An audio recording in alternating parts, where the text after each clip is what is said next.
Welcome back for another video. FPL is back for the 25-26 season. I've just entered my team and I'm going to share it with you now.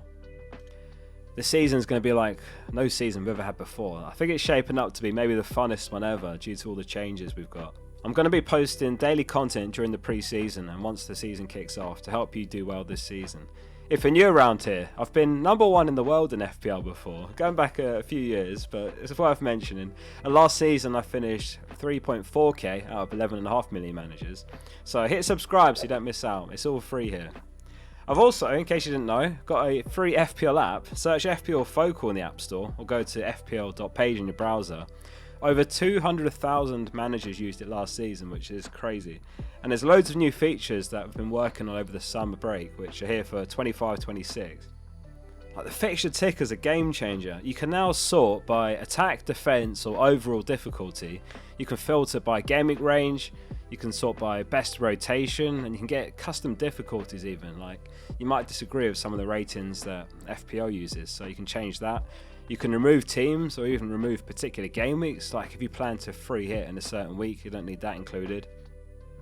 Bookies odds is also new, so you can view clean sheet odds, projected goals for every team, goal scorer odds for all players, projected goal involvement for teams. We've also got a free suspension tracker, so you're basically going to know when your players are near a ban. Plus there's all the popular existing features on there like price changes, live rank checker, bonus points, captaincy rankings and more. There is a premium option as well, which is £1.99 only if you want to unlock all the extra features. So yeah, FPL Focal in the App Store to install it for free. There's a link below for that, or go to fpl.page in your browser to use it. Let's do a quick refresher on the new FPL changes this season then, as it is going to affect how we play the game. Like historically, we've always had one wildcard for each half of the season and then just one of the other chips. But now we've got one of every chip for each half of the season, so an extra free hit, bench boost and triple captain. They all need to be used before Gameweek 19 or you're going to lose them. That's when we get the second one. More on chip strategies later in another video. So assists have been changed slightly. Intended destination no longer matters when the ball is received inside the box. Defensive errors no longer disqualify assists either. This part might not make much sense to some of you, but in a nutshell it's a good thing. Basically we're going to get more assists this season and the assists are going to make more sense, whereas previously it has caused a lot of confusion. And yeah, as a result, more points for us. The African Cup of Nations takes place this season between Gameweek 17 and Gameweek 22, so obviously that's a while away. Some players might even leave before Gameweek 16, but the likes of Salah, Mbumo, Wissa, Aït-Nouri, Marmoush and some others will be involved there. In Gameweek 16, new this season, we're going to be topped up to 5 free transfers, regardless of how many that we had the week before.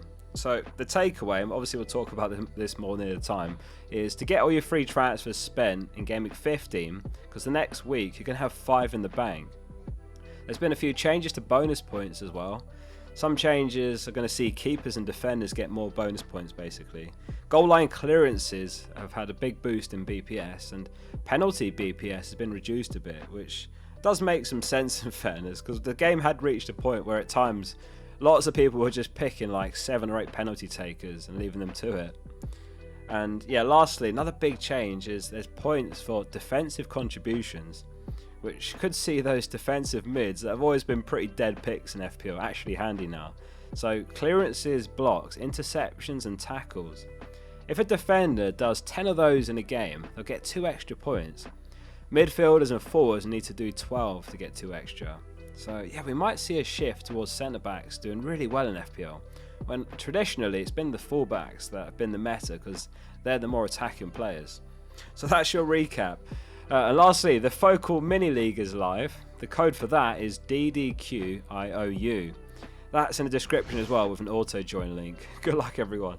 Lots to get through, but anyway, enough rambling. Let's get into my FPL team. So let's start in goal, and as some of you are going to know, I've got a bit of a soft spot for this man, but it's for good reason in my eyes. David Raya. He's 5.5 mil again, so no price change this season. An opening fixture of Man United away, which could be unpredictable with a more settled Amarin side and obviously some great signings as well this window. Last season, Arsenal were just ahead as the best defensive team for expected goals conceded, though it was one fewer clean sheet than Liverpool overall. 364 shots conceded was fewest, as was 34 goals conceded, 7 fewer than Liverpool. So they're an elite defence, and I think I want to back that again. So in defence, it's a double up actually. I've gone with a back three of Vardy, Wan-Bissaka and Gabriel, so double Arsenal. Gabriel, the biggest goal threat in the league off set pieces in my opinions, and we've seen him score off corners before. And as I say, there is that potential for centre-backs to massively benefit from those changes they've made this season, defensive recoveries and the BPS improvements. I was half expecting a price rise to 6.5 mil, so I'm pleasantly surprised by 6 mil. 11 of 5 produced a really nice graphic I'll share here that I came across. It's got the clean sheet probabilities for the opening 6 game weeks, which is a really solid window to plan for. And over that run, Arsenal are top, so that's why I've gone for the double up, despite some potentially tricky fixtures in there. And as I say, the best defence for XGC last season. The underlying data points towards picking at least one.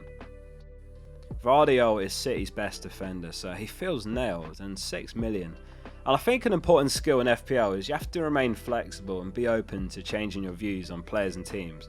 Like City's defence was woeful at times last season, but they've made a bunch of signings, and obviously most notably Rodri is back. Liverpool Man City practically joint on the projected clean sheets here over the first 6. Van Dijk also actually, he's had a surprising price drop to 6 mil, so he also looks like a really good option and I'm not ruling him out. Lastly, Wan-Bissaka, who served me unbelievably well last season. I picked him up when he was like 4.4, 4.5 mil. He was playing wing back and he hauled a couple of times thanks to some assists. I'd love to see him playing an advanced role again in pre-season.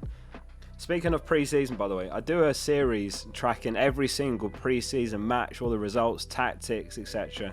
with some information in there that you're not going to find anywhere else. So make sure you subscribe for that, if nothing else. There'll be several updates to come over pre-season before we get underway.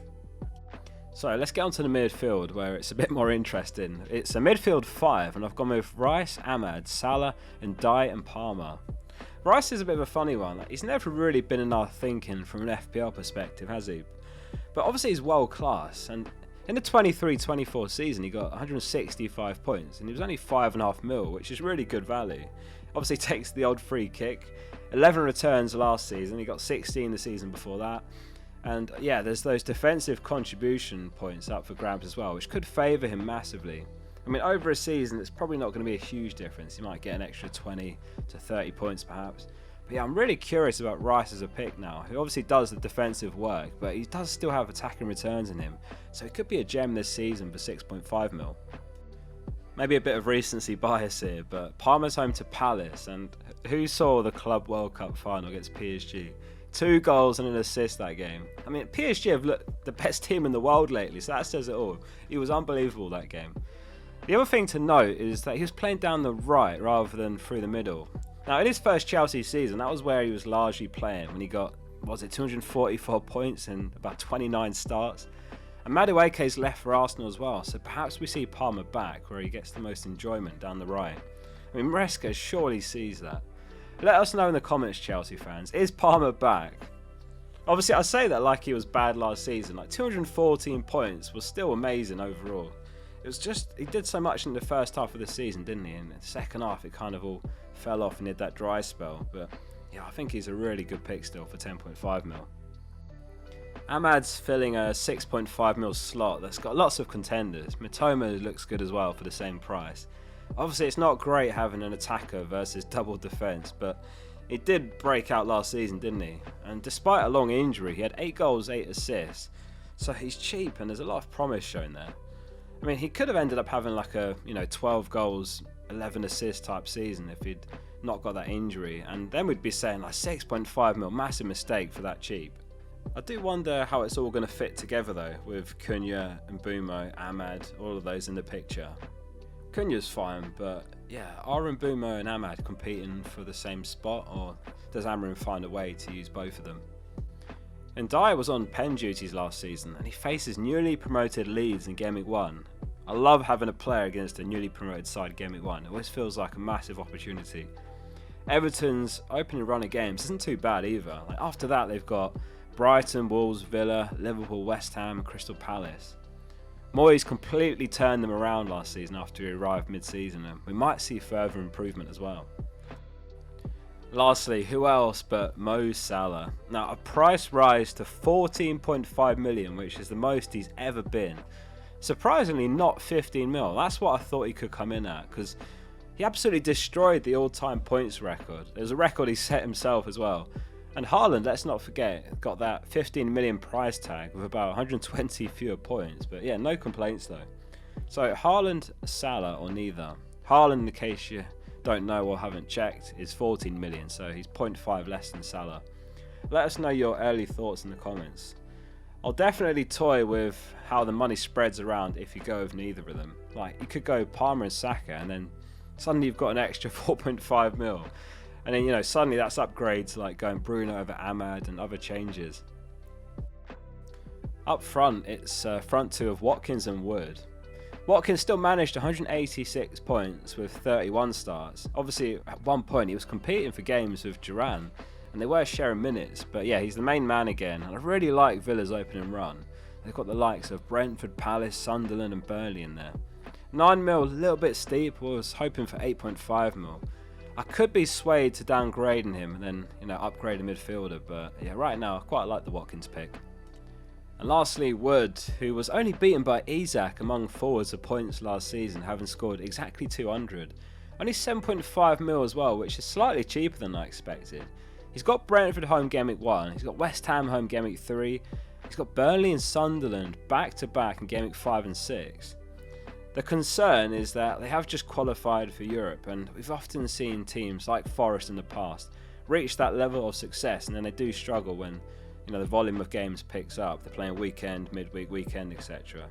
He did incredibly well when I had him last season, so I'm feeling pretty comfortable having him in again.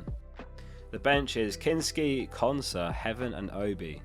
Kinski's great with his feet, and that is what Frank loves in a goalkeeper, so I've chucked him in there just for the outside chance he breaks through, maybe impresses in pre-season.